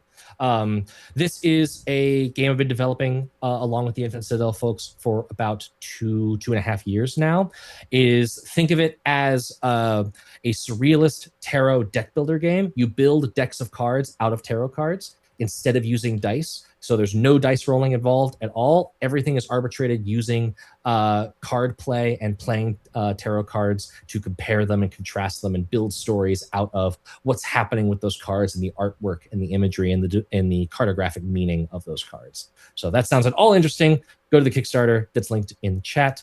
And also or if you're already in the Discord, we do all of our games and talk about all of our games in the Discord with Infinite Citadel. So come in there and join and talk. We also run playtests. That's another thing I'm just excited about that just like clicked into my brain is that I'm really excited as we get deeper into like Hope Dies Last development to start running Daggerheart events in the server and running Daggerheart playtests and doing like, trying out Hope Dies Last and like trying out the cred system or trying out the world builder system for Shine Your Last. I'm excited for those playtests. Yeah, and if you are excited about this project and are already somebody who GMs Daggerheart, or you're somebody who wants to GM Daggerheart, we will absolutely have need of people to playtest this material at your table, or we will need people to step up and run games on the Discord and potentially at conventions in the future, because Gen Con is coming. It is. And this is a thing that Infinite Citadel already does. Mm-hmm. Yep, we have I think about 7 people that are coming with us to Gen Con that are all in various forms GMing some of our games. So if you're active in chat, I felt so ugly saying that word. If you're active in chat, but if you're in the community and you're showing up and you're playtesting stuff, it's entirely possible that if you want to run games for us at conventions, we can absolutely help pave the way for that. We do not have a formal program set up, but we've been pitching it to people that want to help out and enjoy running our games. We are doing it for Merxel, Beckoning Dream, Bog God, and Temperamental Upgrade Cyborg. This convention, we're running 17 games or events across those 4 systems. Just a wild amount of gameplay. And to harken back to what Mike said about there's going to be like digital updates throughout the project. That's something I didn't emphasize well enough in the timeline. As we're developing Hope Dies Last, as we develop any of our projects, we make sure that backers are like taken care of and that you get cool game materials as soon as possible. So after Merxel funded in November, in January, everyone received a copy of what we call Frame Zero, which was like a stripped down bare bones edition of the game. It had all of our most recent rules, all of the starter adventure, all of it. It was a huge like 100-page doc so that people could immediately start playing it, even though we had just finished funding it like 2.5 months before. We aim to do something similar with Hope Dies Last. We'd like to get as much of this content in front of you for our backers as possible, so that as we're developing it, we can feed that feedback in and make it the best product possible. Because that we want your games to be awesome, and so we want to make awesome stuff so you can have awesome games. And part of that is getting feedback and real actual play experience with them. Okay, so thanks for all that, Matt. As y'all can tell, if you've been here this whole stream, we have a lot of excitement about this project. lots of feelings and thoughts about storytelling and game design, and you can continue this conversation with us on the Infinite Citadel Discord and or by commenting here over on Patreon. Right, a lot of the folks who have been in chat are folks that Matt and or I already know, but making friends is a big part of why games are great, so we can continue all of that. I'm just going to try to shout out people real quick. Revealing Too Much, Jaybird Things, Andrew Bowman, another one of the Infinite Citadel members, Has Been Wizard, the third Infinite Citadel member, and we also have Adventure Eliza Head 1, BOC, one of our artists, The Kids Are Asleep, a friend and writer colleague of mine. Hello, Valerie. I'm just going to try to scroll quickly. Can't see Will. Is that Will Electo? I think that is Will Electo. Yeah. Okay, So we had both of our amazing cover artists in here. Awesome. Yeah, so Will did the cover for This Time Nobody Dies. Scrolling further, trying to make sure I don't miss people. If I do, I apologize. Buska from Jack of All Trades. Yeah, or Jack of All Tracks. Yes. Buska's here. That's Can't See Will. The downside of a long stream is that the chat log is long. Ajotepe Korvuja, who is a frequent chatter here, thanks for hanging out. Mick Too Much, who was in the Feeding America charity game of Daggerheart that I ran earlier this year on Revealing Too Much's channel. We've got Jumbo Chicken, Captain Cosmo, The Old Ways Witch, Etten Entertainment, another frequent Daggerheart-compatible creator with a lot of stuff up on marketplaces. The Rising Tides, Brandon O'Brien, I am Brandon's former co-host of Speculate because I stepped back from the show when I was working on other things. X Figuring It All Out. That's Mel, one of our Tales cast members and also one of our amazing Infinite Citadel GMs. Fantastic. And I believe I said Jaybird Things, but I will say Jaybird Things again because they were one of the first people in chat. So that's all of that. Thank you to everybody who has been here. If you are lurking, thank you also because you are lovely and we are excited to hear from you whenever you would like to do so. Comments and questions can go on the YouTube. You can find us on the Infinite Citadel Discord and or you can comment on my Patreon. But that is going to be all. Thank you so much, Matt, for coming and hanging out and talking shop. This went so much better than if I had tried to do all of this on my own. So it's great to get to hang out in this way, in addition to the other stuff that we've been doing. And thank you to Has Been Wizard for the bits in celebrating and commemorating the lovely time we've all had talking about Hope Dies Last. More information coming soon. But for now, take care. Don't let the bastards grind you down. Everybody. And now we go to ending. Goodbye.